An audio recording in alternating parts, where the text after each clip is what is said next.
দার্জিলিং থেকে উদ্ধার হওয়া দলছুট হস্তি শাবককে জলদাপাড়া জাতীয় উদ্যানের পিলখানায় নিয়ে আসা হলো। গত 2 ফেব্রুয়ারি দার্জিলিংয়ে মহানন্দা উত্তর রেঞ্জ 10 মাইল এলাকায় একটি হস্তি শাবক পেয়েছিল বনকর্মীরা। দার্জিলিং এলাকার বনকর্মীরা হস্তি শাবকটিকে তার দলে ফিরিয়ে দেওয়ার জন্য চেষ্টা করেছিল।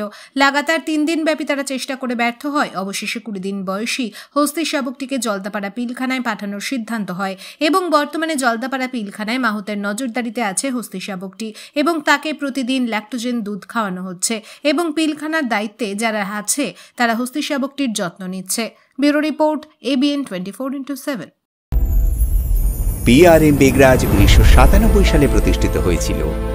সবচেয়ে সাশ্রয়ী মূল্যের বাড়ি, উচ্চমানের বিলাসবহুল স্থাপনা ও মাইল ফলক তৈরি করে বাণিজ্যিক প্রকল্পগুলির মাধ্যমে আমরা আজীবনের আস্থা অর্জন করেছি এবং এর জন্য বিভিন্ন পুরস্কারও পেয়েছি।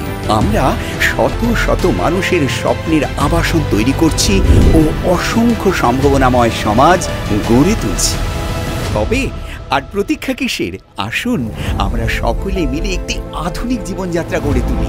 বিস্তারিত জানতে আজই কল করুন।